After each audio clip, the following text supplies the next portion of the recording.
नमस्कार, मी विशाल परदेशी।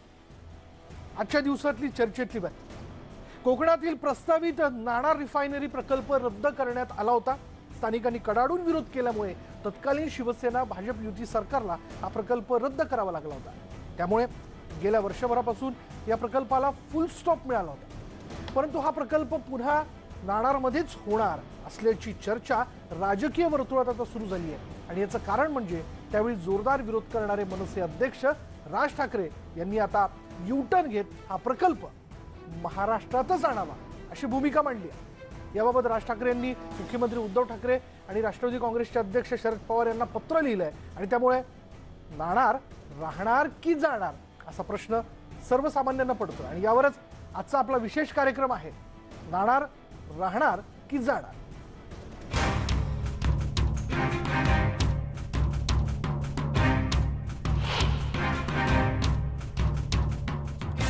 सुरुवातीला आपण बघणार आहोत याचबद्दलचा स्पेशल रिपोर्ट। नाणारचा प्रकल्प महाराष्ट्रामध्ये कोकणामध्ये होणार नाही म्हणजे होणार नाही, कोणत्याही परिस्थितीत होणार नाही। काय राज्य सरकारला काय करायचं ते त्यांनी करावं। कोकणातील नाणार तेल शुद्धीकरण प्रकल्पाला कडाडून विरोध करणाऱ्या मनसे अध्यक्ष राज ठाकरेंच्या भूमिकेत आता मोठा बदल झालाय। कोरोनामुळे मंदावलेल्या राज्याच्या अर्थचक्राला गती द्यायची असेल तर हा प्रकल्प महाराष्ट्रातच व्हायला हवा असं मत राज ठाकरेंनी मांडलंय। याबद्दल राज ठाकरेंनी राष्ट्रवादीचे अध्यक्ष शरद पवार आणि मुख्यमंत्री उद्धव ठाकरे यांना पत्र लिहिलंय। या प्रकल्पाच्या विरोधात काही स्थानिकांची असलेली भावना लक्षात घेऊन महाराष्ट्र नवनिर्माण सेनेसकट सर्व राजकीय पक्ष त्यांच्या पाठीशी उभे होते। पण आज परिस्थिती वेगळी आहे। आज एकही नवा उद्योग अथवा एकही परदेशी गुंतवणूक महाराष्ट्राबाहेर जाणं आपल्याला परवडण्यासारखं नाही। अन्यथा औद्योगिकरणात अग्रेसर महाराष्ट्र ही राज्याची ओळख पुसायला वेळ लागणार नाही असंही राज ठाकरेंनी या पत्रात म्हटलंय। राज ठाकरे यांच्या पत्राचं भाजपच्या नेत्यांनी स्वागत केलंय। वैज्ञानिक दृष्टिकोनातून या प्रकल्पाचा वेध घेतला पाहिजे, विचार केला पाहिजे आणि असे प्रकल्प हे राज्याच्या उन्नतीमध्ये मोठं योगदान देत असल्याने याकडे गंभीर विषय म्हणून बघितलं पाहिजे। विरोधाला विरोध करणे किंवा राजकारणासाठी विरोध करणे या भूमिकेतून आम्हा सर्वांना चिंतन करण्याची आवश्यकता आहे। मी सन्माननीय राज ठाकरेंचं स्वागत करतो की त्यांनी एक चांगली भूमिका या निमित्ताने घेतली आहे।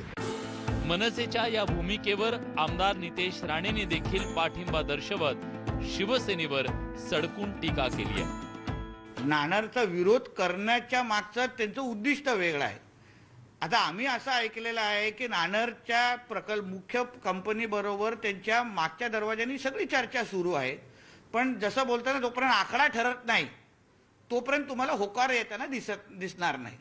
म्हणून ज्या दिवशी शिवसेनेचं समर्थन तुम्हाला नाणारला ऐकायला भेटेल समजायचं आकडा ठरलेला आहे आणि त्यामुळे शिवसेनेचं समर्थन आलेलं आहे। दरम्यान राज ठाकरेंच्या पत्रानं आता शिवसेनेचा विरोध नमणार की प्रकल्पाला विरोध कायम राहणार हे पाहणं औत्सुक्याचं ठरणार आहे। Bureau report, news 18 Lokmat, Mumbai. आणि याचबद्दल आपण चर्चा करणार आहोत। भाजपचे नेते प्रमोद जठार आणि मनसेचे प्रवक्ते अविनाश अभ्यंकर दोघं देखील आपल्या बरोबर आहेत। सुरुवातीला मी अविनाश अभ्यंकर यांच्याकडे जातोय। अविनाश अभ्यंकरजी, हे नाही लक्षात आलं, ठीक आहे, म्हणजे ही काळाची गरज वगैरे हे सगळे मुद्दे आपण पुढे आणताय, पण सुरुवातीला तर मनसेनेच या प्रकल्पाला सगळ्यात जास्त विरोध केला होता।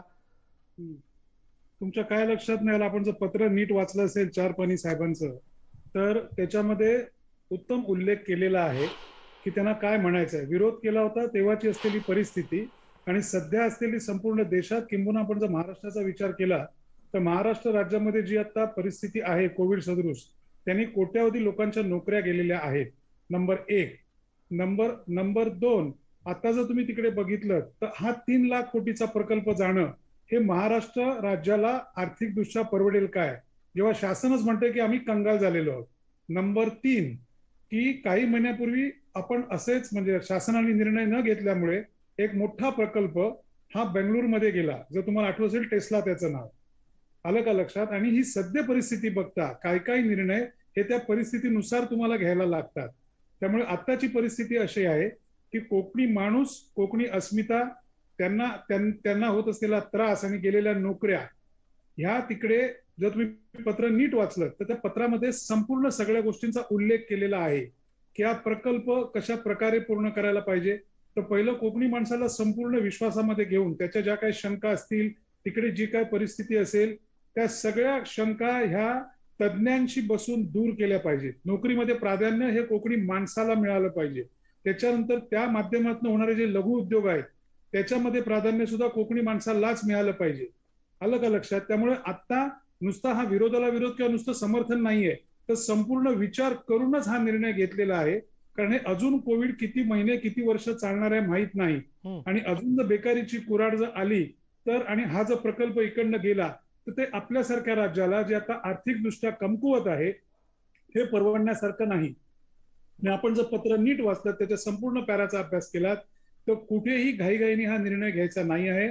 सर्व त्यांना ज्या मनात शंका आहेत कोकणवासियांना त्या संपूर्ण दूर करून कुठेही प्रेशर टॅक्टिक्स न वापरता हा प्रकल्प तुम्ही पुढे न्यावा आणि त्याच्यामध्ये त्या सर्वांच्या शंकांचं निरसन झालं पाहिजे, हे मला वाटतं त्या पत्रात म्हटलेलं आहे. आणि आता महाराष्ट्र फर्स्ट, कारण आता कसं आहे, महाराष्ट्र जगला पाहिजे काही झालं तरी, असे प्रकल्प सतत जाऊन चालणार नाही. त्यामुळे असं मला वाटतं स्वतः. बरं, मी आपल्याकडे येतोच अविनाश अभ्यंकरजी. मी जातोय आता प्रमोद जठार यांच्याकडे. प्रमोद जठारजी, ठीक आहे, आपल्या पक्षाचे वरिष्ठ नेते जी भूमिका मांडतायत त्यांनी समर्थन व्यक्त केलेलं आहे. राज ठाकरेंच्या पत्राचं, त्यांच्या भूमिकेचं स्वागत त्यांनी केलेलं आहे आपल्या ज्येष्ठ नेत्यांनी. पण आपण तिथले स्थानिक नेते आहात. स्थानिक प्रश्न, स्थानिक भावना या आपल्याला जवळून माहिती आहे.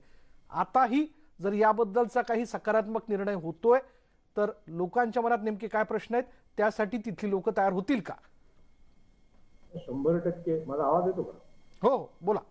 100% तिथली लोक तयार होतील. माझी तर विनंती आहे, राज ठाकरे साहेबांनी महाराष्ट्र धर्माला जाऊन या सगळ्या प्रकल्पाचा अभ्यास केला आणि ते स्वतःहून 2 पावलं पुढे आले की त्यांच्या एका निराळ्या पद्धतीने या प्रकल्पाला त्यांनी समर्थन दिलं. मी प्रथम कोकणी जनतेच्या वतीने आणि मला वाटतं जे समर्थक मंडळी आहेत त्या सगळ्यांच्या वतीने राज ठाकरे साहेबांचे आभार मानतो, अभिनंदन करतो. एका ठाकरे साहेबांना या प्रकल्पाची माहिती कळली, त्याने त्याला संमती दिली. मला विश्वास आहे दुसरे ठाकरे साहेब जे मुख्यमंत्री आहेत त्यांनी सुद्धा याचा जर योग्य प्रकारे अभ्यास केला तर ते सुद्धा भविष्यामध्ये याला समर्थन देतील असा माझा विश्वास आहे.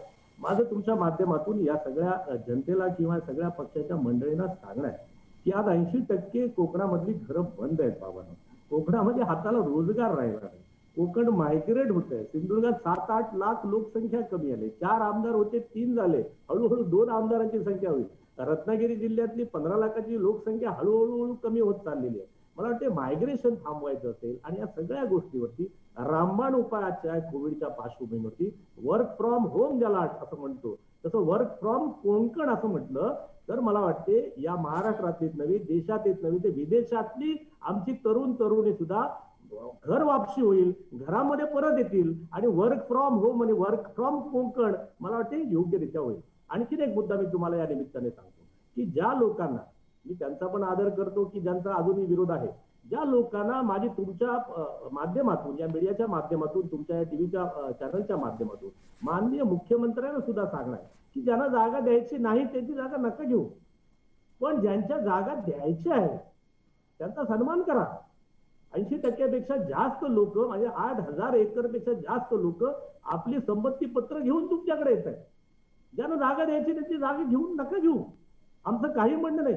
मी तुम्हाला आणखीन एक सांगतो, पूर्वी या प्रकल्पामध्ये जवळजवळ 4 लाख कलम त्या ठिकाणी जाणार असं काही सांगत होते. आज त्या ठिकाणी प्रकल्पाचा एकूण विस्तार त्यांनी रिवाईज केला, त्याच्याप्रमाणे आता माझ्या माहितीप्रमाणे 88,000 कलम फक्त त्या ठिकाणी जातात. पूर्वी 15 मंदिरं त्या प्रकल्पात जात होती. आता हा प्रकल्प थोडा आणखीन रिवाईज केला. आता असं लक्षात येते की फक्त 2 मंदिरं त्याच्यामध्ये त्या प्रकल्पामध्ये जातील. हळूहळू मगाशी अभ्यंकर साहेबांनी सांगितलं जसं की जनतेच्या कलाकलाने घेऊन, त्या ठिकाणच्या राज्यकर्त्यांना विश्वासात घेऊन त्यांची एखादी योग्य प्रकारे समिती स्थापन करून इथल्या कोकणी भूमिपुत्राला, मराठी माणसाला न्याय मिळेल अशा प्रकारे हळूहळू हा प्रकल्प जर आपण त्या ठिकाणी पुढे नेला तर मला विश्वास आहे की या ठिकाणी कोकणामध्ये हा 3 लाख कोटीचा 2 लाख बेकारांना रोजगार देणारा आणि माझं कोकण पुन्हा एकदा सुजलाम सुफलाम करणारा असा हा प्रकल्प व्हावा अशी या जनतेची ग्रामदेवतांची इच्छा आहे.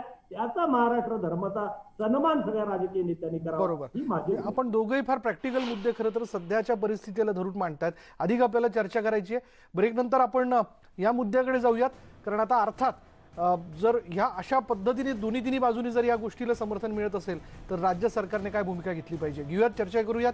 घेऊयात एक ब्रेक. पहा फक्त न्यूज 18. ममता आणि बंगाल. नाणारला होकार या विशेष शो मध्ये ब्रेक नंतर आपलं सगळ्यांचं पुन्हा एकदा स्वागत. आपल्यासोबत आहेत कोकण रिफायनरी विरोधी संघर्ष संघटनेचे अध्यक्ष अशोक वालम फोन लाईनवरती. थेट मी त्यांच्याकडे जातोय. अशोक वालमजी, राज ठाकरेंचं पत्र आणि त्यातला आशय आपल्या लक्षात आला असेल. अजूनही म्हणजे आता सध्याची परिस्थिती सगळी लक्षात घेता, आपल्याकडे उद्योग व्यवसायांची आवश्यकता ही बाब लक्षात घेता, आपण या पत्रातल्या सगळ्या मुद्द्यांना घेऊन सहमत आहात का? अशोक वालम. बर, मी जातोय आता या क्षणानंतर अविनाश अभ्यंकर यांच्याकडे. अविनाश अभ्यंकर, आपण म्हणालात की सगळ्यांना विश्वासात घेऊन खरं तर हा विषय जो आहे तो आपल्याला पुढे नेता येऊ शकतो. काय नेमकं राज्य सरकारने करायला हवं म्हणजे प्रॅक्टिकली? बघा, प्रॅक्टिकली आता विषय असा आहे की जी आता आपल्या राज्याची आर्थिक परिस्थिती आहे ती अत्यंत खालावलेली आहे. दुसरं, कोरोनामध्ये प्रचंड काही कोटी लोकांच्या नोकऱ्या गेलेल्या आहेत, उद्योगधंदे बंद पडलेले आहेत. आणि आता नाही ऐकून कंटाळा आला की आम्ही कोकणाचं कॅलिफोर्निया करू. म्हणजे माझे केस जेव्हा काळे होते तेव्हापासून आता टक्कल पडले तरी मी हेच ऐकतोय, कोकणाचा कॅलिफोर्निया होणार. परंतु तो बिचारा कोकणी माणूस एका विश्वासाने कोणावर तरी विश्वास ठेवत होता आणि दुर्दैवाने असं घडलेलं आहे की कोकणाचा विकास कुठे झालेला दिसला नाही, न की त्या कोकणी माणसाचा विकास झाला, नेत्यांचा मात्र झाला. आणि तो माणूस मुंबईला 10x10च्या खोलीमध्ये राहून आपल्या आई वडिलांना मनी ऑर्डरने पैसे पाठवतो. आता अजून आपण त्यांचा किती अंत बघणार आहोत? नंबर 2, आता पुन्हा प्रश्न तोच आहे. तुम्ही जर राजसाहेबांचं पत्र नीट वाचलं तर तज्ज्ञांशी चर्चा करून पर्यावरण आणि पर्यटन या दोन्ही गोष्टींवरती एक चांगला उत्तम आराखडा जर तयार केला, तो जो व्यवस्थित सरकारने मांडला किंवा आमचा पक्ष स्वतः द्यायला तयार आहे नक्की. आणि आता हा प्रकल्प जाणं हे कुठल्याही दृष्टीने महाराष्ट्रासारख्या राज्याला परवडण्यासारखं नाही. अविनाश अभ्यंकर, मी येतो आपल्यावर. अशोक वालम जे ते या चर्चेत त्यांना मी सहभागी करून घेतोय. अशोक वालम, राज ठाकरेंचं पत्र, त्यातले मुद्दे आपल्यापर्यंत पोहोचले असतील, आपल्या लक्षात आले असतील, काय म्हणणं आहे आपलं? नाही, मी तर सर्वप्रथम राजसाहेब ठाकरेंचं मी आभार मानतो की त्यांनी ज्या वेळेला आम्हाला खरोखर कोकणी जनतेला गरज होती विरोधाची आणि पाठिंब्याची, त्यावेळेला त्यांनी तसा पाठिंबा आम्हाला दिला. आणि महत्वाचं म्हणजे आज जर राजसाहेब काय पत्र दिलं आहे आणि त्या पत्रामध्ये काय मांडलेले मुद्दे आहेत, त्या मुद्द्याला जर तसं बघितलं तर एक मुद्दा त्या पत्रामध्ये असा होता की गाडगीळ समितीचा. आणि माझ्याकडे गाडगीळ समितीचा अहवाल, आम्ही स्वतः गाडगीळ सरांना भेटलो जाऊन, आणि तो अहवाल आहे. त्या अहवालामध्ये पश्चिम घाटाबरोबरच रत्नागिरी जिल्हा आणि सिंधुदुर्ग जिल्हा हेही अभ्यासासाठी दिले होते. त्या दोन्ही जिल्ह्यांचा अभ्यास केल्याच्या नंतर त्या अहवालामध्ये त्यांनी नमूद केलेलं आहे गाडगीळ सरांनी की ह्या कोकणामध्ये दोन्ही जिल्ह्यामध्ये असले कुठलेही प्रकल्प प्रदूषणकारी रेड कॅटेगरीचे येता कामा नये. हा महत्वाचा मुद्दा आहे. आणि दुसरी गोष्ट अशी आहे की आज जर का समर्थक वाढले अशी जो चित्र निर्माण केलं जात आहे तो चुकीचा भाग आहे. तिथले स्थानिक जे आम्ही ग्रामस्थ आहोत, आम्ही प्रकल्पग्रस्त आहोत, आमचा प्रकल्पाला ठाम विरोध आहे. तेव्हाही होता, आजही आणि उद्याही असणार. कारण असले प्रकल्पच का, जर कोकणाचा विकास करायचा हवा असेल, कोकणातल्या लोकांच्या हाताला कामधंदा द्यायचा असेल तर अनेक कोकणामध्ये तुम्ही प्रकल्प आणू शकता. जसं की आंबा, काजू, फणस, रतांबा, बांबू यावर प्रक्रिया करणारे प्रकल्प आणा, आम्ही त्यांचं स्वागत करू. आता उच्च तंत्र शिक्षण मंत्री सन्माननीय उदयजी सामंत यांनी इनोव्हेशन सेंटरच्या माध्यमातून तिकडे प्रकल्प आणण्यासाठी घोषणा केली. आम्ही त्यांचं स्वागत केलंय. आम्ही आमच्या जमीन जागा देऊ द्या ना. असे काहीतरी प्रकल्पांना एवढे दिवस राजकारण्या लोकांनी, आजपर्यंत कुठल्याही राजकीय पक्षाच्या नेत्यांनी कोकणाकडे खरंच आहे ते दुर्लक्ष केलं. कारण कोकणामध्ये ज्या पद्धतीने धंदे व्यवसाय यायला पाहिजे होते आजपर्यंत आले नाही. हे दुर्दैव आहे. प्रमोद जठार थोड्यापूर्वी असं म्हणाले की 80% लोक, प्रमोद जठार थोड्यापूर्वी असं म्हणाले की 80% स्थानिक हे जमिनी द्यायला तयार आहेत. सरकारने 80% लोक कोण आहेत माहिती आहे काय? माझ्याकडे आता ती दाखवतो मी तुम्हाला. माझ्याकडे ते 80% लोक, हे बघा, गुजराती मारवाडी, ते 250 गुजराती मारवाडी, शाह, झुंझुनवाला, हे जैन हे लोक आहेत ते 80%मध्ये ते या लोकांबरोबर शेतकऱ्यांबरोबर खोटे करारनामे, खोटे आधार कार्ड, खोटी पॅन कार्ड अशी बनवून जे लोकांच्या लुबाडलेल्या जमिनी आहेत त्या आज मालक म्हणून झालेले आहेत. आणि ते लोकं सांगतायत की आम्ही 80% आमच्याकडे आहे म्हणून. आम्हाला सरकारने परमिशन द्यावं, आम्ही रस्त्यावर उतरून दाखवतो किती विरोध आहे तो. बर घेऊयात यांनी मांडलेल्या आरोपांवरती आपण उत्तर घेऊयात. मी येतो आपल्या दोघांकडे येतो. ब्रेक नंतर दोघांनाही मी पूर्ण वेळ देणार आहे. घेऊयात एक ब्रेक. पहा फक्त न्यूज 18 लोकमत. आणि ब्रेकनंतर थेट मी जातोय याच विषयाला घेऊन अविनाश अभ्यंकर यांच्याकडे. अविनाश अभ्यंकर, ब्रेकपूर्वी आपल्याला काही मुद्दे ऍड करायची इच्छा होती, काय नेमकं म्हणणं आहे आपलं? नाही, कसं आहे, विरोध आहे त्या विरोधाचा आम्ही नक्की त्याला रिस्पेक्ट करतो, परंतु तो किती टोकाचा करायचा सध्या परिस्थितीमध्ये ह्याचाही विरोधकांनी विचार केला पाहिजे. एकेकाळी विरोध आम्हीही केला होता, तेव्हा परिस्थिती वेगळी होती. परंतु आता जर सकाळी जेवलो तर संध्याकाळी ताटात काय असेल ही भ्रांत संपूर्ण देशात आणि महाराष्ट्रात प्रत्येकाला आहे. त्यात तुम्ही जर कोकण हा जर एक विचार केलात तुम्ही, तर त्याच्यामध्ये वर्षानुवर्ष तिथे अन्याय झालेला आहे. कारण आपण ऐकतोय कोकणाचं कॅलिफोर्निया होणार, आता विविध प्रकल्पांची नावं त्यांनी केली, पण ती आजपर्यंत 25-30 वर्षात का नाही आली? का कोकणी माणसाला मागे ठेवलं गेलं? का त्याला न्याय का नाही दिला गेला? आणि जर हा एक प्रकल्प येतोय तर पुन्हा माझं म्हणणं तेच आहे, औद्योगिकरणात अग्रेसर महाराष्ट्र हा जर प्रकल्प गेला तर ही आपली ओळख राहील का? काही महिन्यापूर्वी आधी एक प्रकल्प बेंगळुरूला गेलेला आहे. आणि दुसरं, तुम्ही पर्यावरणाचा समतोल राखून तिथे पर्यटन चांगलं उत्तम प्रकारे करू शकता. निसर्गाची हानी न होता किंवा तिचं हानी झाली असेल तर ती योग्य प्रकारे भरून त्या कंपनीवरती वेगळ्या प्रकारची हे टाकून त्याला कंडिशन्स टाकून तुम्ही सांगू शकता की तिथे उत्तम जर उद्योगधंदे आले तर जो कोकणी माणूस जो सतत मायग्रेट होतोय मुंबईला म्हणा, पुण्याला म्हणा, ठाण्याला म्हणा, तो होणार नाही असं आपलं म्हणणं आहे. मी जातोय प्रमोद जठार यांच्याकडे. प्रमोद जठार, ब्रेक पूर्वी अशोक वालम यांनी जमिनीच्या विषयाला घेऊन जो मुद्दा मांडला, काय नेमकी वास्तविकता आहे? मी तुमच्या माध्यमातून ऐकायला येतोय ना? हो बोला.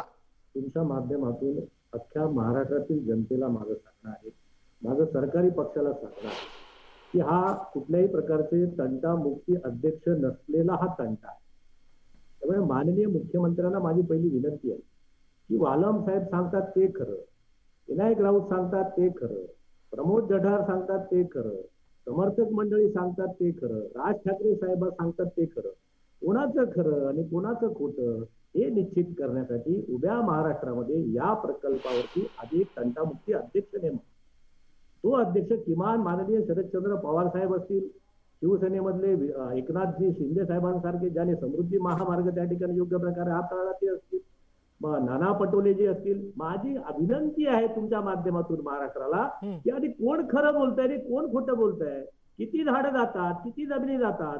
मला एकच सवाल तुमच्या माध्यमातून या सगळ्या उभ्या जनतेला विचारायचा, वालम साहेबांना विचारायचा. मुंबई मधली रिफायनरी जी आपली आहे माहूल मधली, त्याच्या 10 किलोमीटर एरियल डिस्टन्स मध्ये 3 कोटी जनता राहते. बर, किती? 3 कोटी जनता. MMR रिजन बघा, 10 किलोमीटर एरियल डिस्टन्स मध्ये. आणि हा जो प्रकल्प होणार आहे तो 13,000 एकर मध्ये होणार आहे. त्यातल्या फक्त 2,000 एकर वरती प्रकल्प आहे. उरलेल्या 5,000 एकर वरती झाडं लावून त्याचं ग्रीन झोन तयार करणार आहेत. आणि उरलेल्या 5,000 एकर वरती त्या ठिकाणी असलेले इस्टॅब्लिशमेंट आहेत.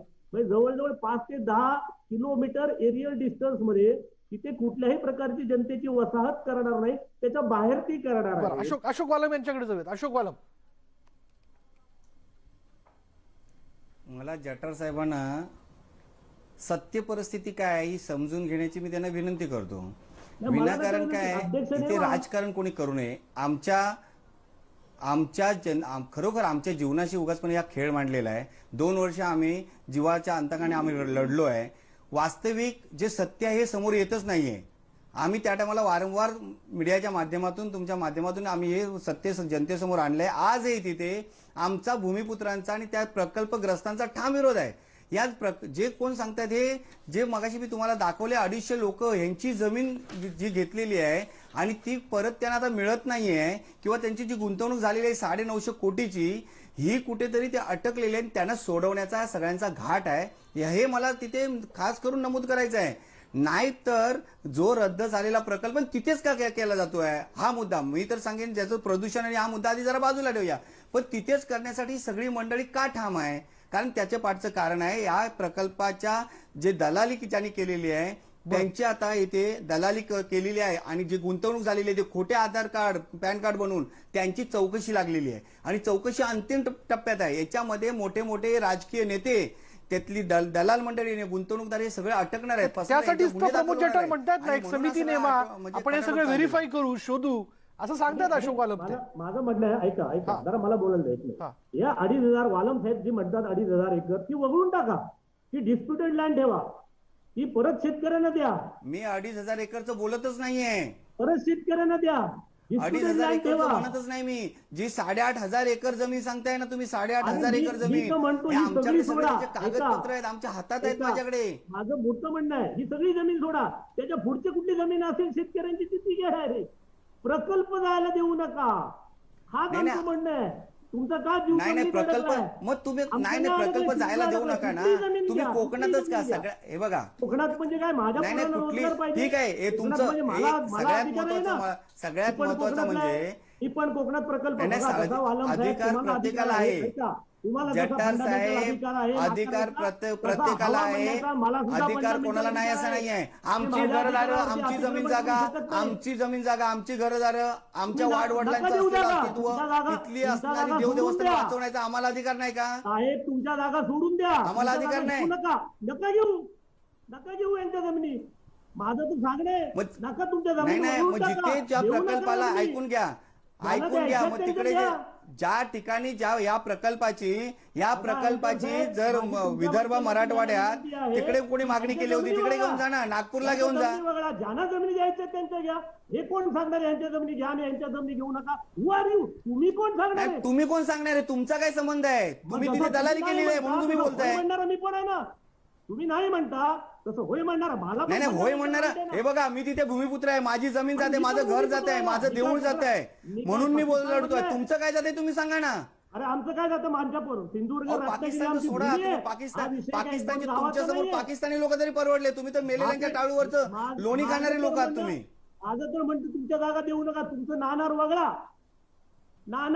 तुमची गावं वगळा, हे वगळा ते वगळा सांगणार. तुम्ही जर मला विचारताय मी पण तुम्हाला विचारणार तुम्ही कोण म्हणून. माझं म्हणणं आहे, हा तंटा आपण थोडं शांत होऊयात, आपण शांत होऊयात. ऐका तंटामुक्ती अध्यक्ष नाही, सगळ्यात महत्वाचं काय माहितीये का, जठार साहेब बोलतात ना, मूळ तो मुद्द्याला बगल देत आहे. जी चौकशी लावलेली आहे, चौकशीचा अहवाल बाहेर येईल ना, त्याच्यासाठी काय भांडण, सगळं सत्य बाहेर येईल ना. कोकणाला उद्योगांची गरज हा आपला मूळ मुद्दा आहे. बोलूयात, घेऊयात एक ब्रेक नंतर मी अविनाश अभ्यंकर यांना वेळ देणार आहे. पहा फक्त न्यूज 18 लोकमत.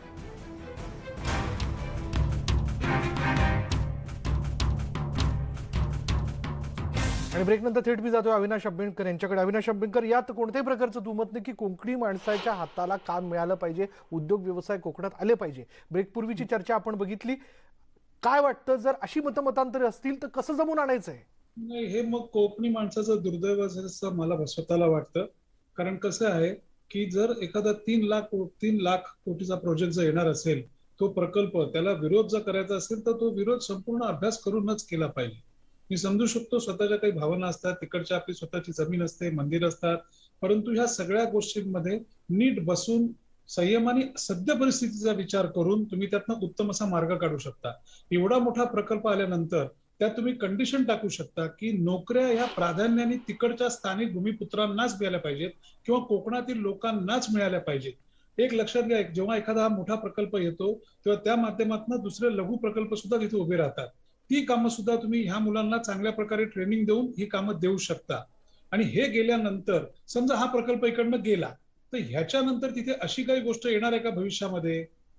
हे राजकारण हा विषय नाहीये, हा प्रॅक्टिकल विषय आहे. का कोकणी माणूस वर्षानुवर्ष रायगड असेल, रत्नागिरी असेल, सिंधुदुर्ग असेल, तिकडनं मुंबईमध्ये येणार, 10x10 खोलीत राहणार, थोडेफार पैसे कमवणार, इकडनं ते पैसे मनी ऑर्डरने आपल्या आई वडिलांना पाठवणार आणि स्वतःची घरं वर्षभर बंद. ही अवस्था आता अजून आपण किती वर्ष चालू ठेवायची आहे? आणि पुन्हा सांगतो, ही सद्य परिस्थिती आहे, ही इतक्या लवकर बदलणारी आहे का? कोणी तज्ञ मंडळी आहेत का की जे सांगू शकतात उद्या सकाळी जाणार आहे? बोलणं सोपं असतं की इकडे हा प्रकल्प आणा, आंब्याचा प्रकल्प आणा, किंवा ते आलेच पाहिजे, प्रश्नच येत नाही. निसर्ग म्हणजे मला कळत नाही कोकणाचा कॅलिफोर्निया काय करायचं आहे. कोकण कॅलिफोर्नियापेक्षा सुद्धा सुंदर आहे, परंतु त्याकडे फक्त हे भाषेपुरतच राहिलेलं आहे. आणि दुसरा मला एक विषय इथे मुद्दाम मांडायचा होता की 19 सप्टेंबर 2020ला दुसऱ्या एका मराठी चॅनलनी एक कार्यक्रम केला होता किंवा काय एक बातमी दिली होती, वृत्तांकन केलं होतं. त्याच्यामध्ये सन्मान्य जितेंद्र आव्हाडांना हे काही नाणार प्रकल्पाची लोक भेटली होती आणि त्यांना सांगितलं आम्ही 8,500 लोकांच्या संमतीचं पत्र तुमच्याकडे आम्ही देतोय, अशी बातमी त्याच एका दुसऱ्या तुमच्यासारख्या वाहिनीने केलेली होती. आणि त्यांनी सांगितलं होतं की आम्हाला ते खासदार भेटायला देत नाही. आलं का लक्षात? एखादी गोष्ट करायची असेल किंवा करायची नसेल, पण त्या लोकांना विश्वासात घेऊन ती केली पाहिजे. त्यांना गृहीत धरता कामा नये. एकदा म्हणता मी संवादाने हा विषय सुटू शकतो. अगदी बरोबर. माझ्याकडचा वेळ संपला प्रभू जठारजी आणि अशोक वालमजी. निश्चित संवादाने हा विषय सुटणं फार महत्वाचं आहे. कोकणी माणसाच्या हाताला काम मिळणं आवश्यक आहे. आणि जसं की इतरही ठिकाणाहून तो सूर येतोय की जर समोरासमोर बसलं, आपल्या शंका कुशंका जर समोर ठेवल्या तर त्या सोडवता येऊ शकतात. विरोधाला विरोध होणं हे काही योग्य नाही. यानंतर इथेच थांबूयात. पहा फक्त न्यूज 18 लोकमत.